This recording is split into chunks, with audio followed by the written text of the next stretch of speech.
يا الله يا رحمن حقق أمانينا وفقنا في كل آن في مساعينا۔ پیارے ناظرین، آج کی اس ویڈیو میں ہم آپ کے سامنے حضرت عباس علمدار رضی اللہ تعالی عنہ کی شہادت کا واقعہ بیان کرنے والے ہیں، لہٰذا آپ سبھی ناظرین سے گزارش ہے کہ آپ ویڈیو کو اینڈ تک ضرور دیکھیں۔ دوستو، حضرت عباس رضی اللہ تعالی عنہ حضرت مولا علی شیر خدا رضی اللہ تعالی عنہ کے صاحبزادے ہیں۔ آپ کی پیدائش مدینہ منورہ میں شعبان المعظم 26 ہجری کو ہوئی۔ آپ کی امی جان حضرت ام البنین فاطمہ بنت خزام رضی اللہ تعالی عنہا تھیں۔ یہ وہ ام البنین تھیں جن کا خاندان عرب میں جرأت و بہادری میں مشہور اور معروف تھا۔ عرب کے تمام قبیلوں میں یہ خاندان اپنی شجاعت و بہادری میں بے مثال تھا۔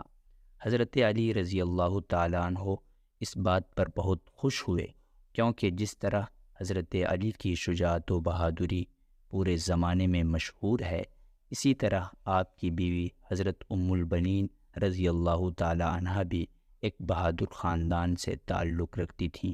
پیارے دوستو، حضرت عباس رضی اللہ تعالی عنہ کو 14 سال تک اپنے والد بزرگوار حضرت مولا علی شیر خدا رضی اللہ تعالی عنہ کی شفقت نصیب ہوئی۔ حضرت عباس اپنے والد حضرت سیدنا علی مرتضیٰ رضی اللہ تعالی عنہ کی شہادت کے بعد 10 سال تک اپنے بھائی حضرت سیدنا امام حسن رضی اللہ تعالی عنہ کے پاس رہے، اور جب ان کی بھی شہادت ہو گئی تو پھر آپ حضرت سیدنا امام حسین رضی اللہ تعالی عنہ کے پاس رہے۔ اس طرح واقعہ کربلا کے وقت آپ کی عمر 34 سال بنتی ہے۔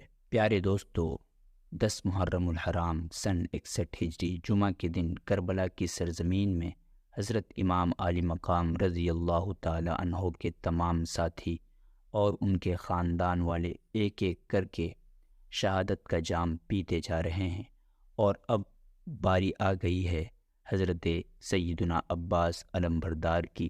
حضرت عباس رضی اللہ تعالی عنہ امام حسین کی بارگاہ میں حاضر ہوتے ہیں اور میدان میں جانے کی اجازت طلب کرتے ہیں۔ عرض کرتے ہیں کہ بھائی جان، سارے بھائی بھتیجے اور بھانجے بھوکے پیاسے جام شہادت نوش کر چکے ہیں، اب ننھے ننھے چھوٹے شیر خوار دودھ پیتے بچوں کی پیاس اور ان کا تڑپنا مجھ سے دیکھا نہیں جا رہا۔ مجھے اجازت دیجیے کہ میں جا کر فرات سے ایک مشکیزہ پانی بھر لاؤں اور ان پیاسوں کو پلاؤں۔ حضرت کی آنکھیں آنسوؤں بھی بھیگ جاتی ہیں۔ آپ فرماتے ہیں، بھائی عباس، تم ہی میرے علمدار ہو، اگر پانی لانے میں تم شہید ہو گئے تو پھر میرا علم کون اٹھائے گا اور میرے زخم دل پر مرہم کون لگائے گا؟ آپ عرض کرتے ہیں کہ میری جان آپ پر قربان، مجھے پانی لانے کی اجازت ضرور دیجیے، کیونکہ اب بچوں کی پیاس کی تکلیف مجھ سے دیکھی نہیں جا رہی ہے۔ بس آخری تمنا یہی ہے کہ ساقی کوثر سرکار دو عالم صلی اللہ تعالی علیہ وآلہ وسلم کے جگر پاروں کو چند گھونٹ پانی پلا کر میں بھی اپنے بھائیوں کے پاس پہنچ جاؤں۔ حضرت امام حسین عالی مقام نے حضرت عباس کی جب یہ ضد دیکھی، آپ کا اصرار دیکھا، تو انہیں سینے سے لگا لیا اور بھیگی آنکھوں کے ساتھ آپ کو میدان میں جانے کی اجازت دے دی۔ وہ ایک مشکیزہ اپنے کاندھے پر لٹکاتے ہیں اور گھوڑے پر سوار ہو کر فرات کی طرف روانہ ہو جاتے ہیں۔ یزیدی فوج نے جب حضرت عباس رضی اللہ تعالیٰ عنہ کو فرات کی طرف آتا ہوا دیکھا تو روک دیا۔ آپ نے فرمایا، اے کوفیو، اللہ تعالی سے ڈرو اور رسول اللہ صلی اللہ تعالی علیہ وآلہ وسلم سے شرم کرو۔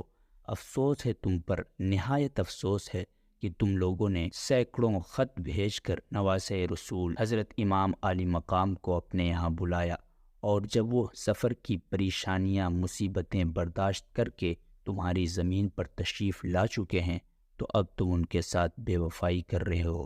دشمنوں سے مل کر ان کے تمام ساتھیوں اور عزیز و اقارب کو تم نے شہید کر دیا ہے۔ چھوٹے چھوٹے بچوں کو ایک ایک بوند پانی کے لیے ترسا رہے ہو۔ سوچو، قیامت کے دن ان کے نانا جان کو کیا منہ دکھاؤ گے؟ کوفیوں نے جواب دیا کہ اگر ساری دنیا پانی ہو جائے تب بھی ہم تمہیں پانی کا ایک قطرہ نہیں لینے دیں گے جب تک کہ حسین یزید کی بیعت نہیں کر لیتے۔ ظالموں کا یہ جواب سن کر آپ کو جلال آ گیا اور آپ نے گویا کہ فرمایا، مرد حق باطل سے ہرگز خوف کھا سکتا نہیں، سر کٹا سکتا ہے لیکن سر جھکا سکتا نہیں۔ پھر حضرت عباس شیر کی طرح ان پر جھپٹ پڑے اور اپنی چمکتی ہوئی تلوار سے دشمنوں کو موت کی نیند سلانے لگے اور ان کو موت کے گھاٹ اتارتے ہوئے فرات کے قریب پہنچ گئے۔ پانی کے کنارے والی فوج نے جب آپ کو دیکھا تو وہ آپ کے سامنے ایک مضبوط دیوار کی طرح کھڑی ہو گئی، مگر شیر خدا کے شیر نے انہیں مارتے کاٹتے اور دشمنوں کی صفوں کو چیرتے پھاڑتے آگے بڑھتے رہے اور گھوڑے کو فرات میں داخل کر دیا۔ مشکیزے میں پانی بھرا اور ایک چلو ہاتھ میں پانی لے کر پینا ہی چاہتے تھے کہ ننھے ننھے بچوں کا پیاس سے تڑپنا اور بلکنا یاد آ گیا۔ تو آپ کی غیرت ایمانی نے یہ گوارا نہ کیا کہ اللہ کے رسول صلی اللہ تعالی علیہ وسلم کے دلارے اور علی و فاطمہ کے جگر پارے تو پیاس سے تڑپیں اور ہم سیراب ہو جائیں۔ آپ نے چلو کا پانی پھر سے دریا میں ڈال دیا اور بھرا ہوا مشکیزہ بائیں کاندھے پر لٹکائے ہوئے نکل پڑے۔ چاروں طرف شور ہوا، راستہ روک لو، مشکیزہ چھین لو، پانی بہا دو، کیونکہ اگر حسین کے خیمہ تک پانی پہنچ گیا تو پھر ہمارا ایک سپاہی بھی نہیں بچے گا، سب کی عورتیں بیوہ ہو جائیں گی اور سب کے بچے یتیم ہو جائیں گے۔ اور حضرت عباس اس کوشش میں رہے کہ کسی طرح اہل بیت نبوت کے پیاسوں تک یہ پانی پہنچ جائے۔ جب دشمنوں نے آپ کو چاروں طرف سے گھیر لیا تو آپ نے بکھرے ہوئے شیر کی طرح حملہ کرنا شروع کر دیا۔ لاشوں پر لاش گرنے لگی اور خون کی نالی بہنے لگی۔ شیر خدا کے شیر نے یہ ثابت کر دیا کہ میرے بازوؤں میں قوت حیدری اور رگوں میں خون علی ہے۔ آپ برابر دشمنوں کو مارتے کاٹتے اور چیرتے پھاڑتے ہوئے خیمہ حسینی کی طرف بڑھتے چلے جا رہے تھے کہ اتنے میں ایک بدبخت جس کا نام زرارہ تھا، اس نے پیچھے سے دھوکہ دے کر ایسی تلوار چلائی کہ ہاتھ کندھے سے کٹ کر الگ ہو گیا۔ اللہ اکبر! آپ نے فوراً داہنے کندھے پر مشکیزہ لٹکا لیا اور اسی ہاتھ سے تلوار بھی چلاتے رہے، یہاں تک کہ پھر اچانک نوفل بن ارزق خبیث نے داہنا بازو بھی کاٹ کر الگ کر دیا۔ اب آپ نے مشکیزہ اپنے دانتوں سے پکڑ لیا، مگر مشکیزہ کا خیمہ حسینی تک پہنچنا اللہ تعالیٰ کو منظور نہ تھا۔ ایک کمبخت کا تیر مشکیزے میں ایسا لگا کہ آر پار ہو گیا اور اس کا سارا پانی بہہ گیا۔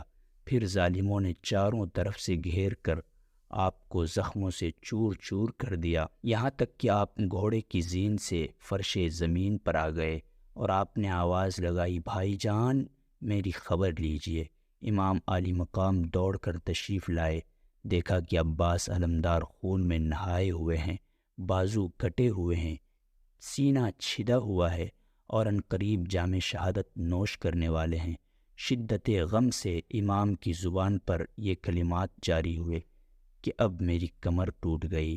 پھر عباس کے جسم مبارک کو اٹھا کر آپ خیمہ کی طرف لانے لگے اور آپ راستے ہی میں تھے کہ ان کی روح قفس عنصری سے پرواز کر گئی اور آپ جنت کی طرف روانہ ہو گئے۔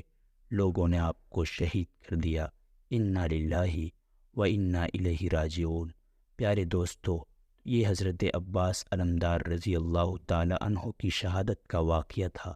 امید کرتا ہوں کہ آپ کو یہ ویڈیو پسند آئی ہوگی۔